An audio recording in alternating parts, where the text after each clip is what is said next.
আমি আপনাদেরকে শয়তানের একটা চালাকির কথা বলছি, শুনুন। মনে করুন আপনার অফিসে যেতে দেরি হয়েছে এবং দেরি করার জন্য আপনার বস রাগ হয়ে আছেন। অফিসে আরও অনেক মানুষ আছে। আপনি এরকম সময় কি করেন?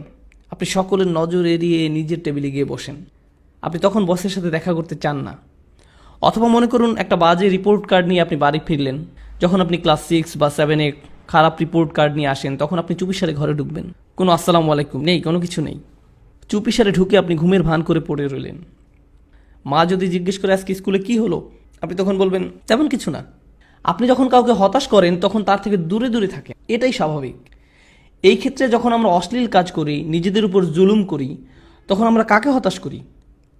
আল্লাহ আজ্জা ওয়া জাল্লাকে। আপনি আল্লাহকে অসন্তুষ্ট করেন, শয়তান তখন এর সুযোগ নেয়। আপনার কাছে এসে সে বলে, তুমি এখন আবার সালাহ পড়তে যাবে?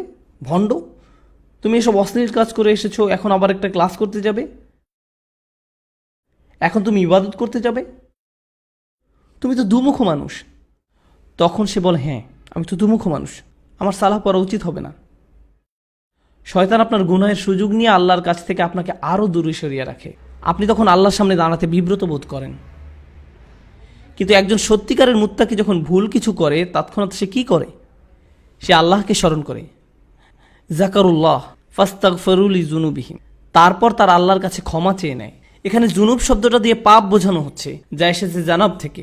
জানাব দিয়ে মূলত বোঝানো হয় এমন একটা পাপ যার কারণে আপনি অসম্মানিত বোধ করেন, এমন কোনো কাজ যার কারণে আপনি লজ্জিত, বিব্রত, আর তারা আল্লাহর কাছে ক্ষমা প্রার্থনা করে তাদের কৃত লজ্জাজনক কাজ থেকে।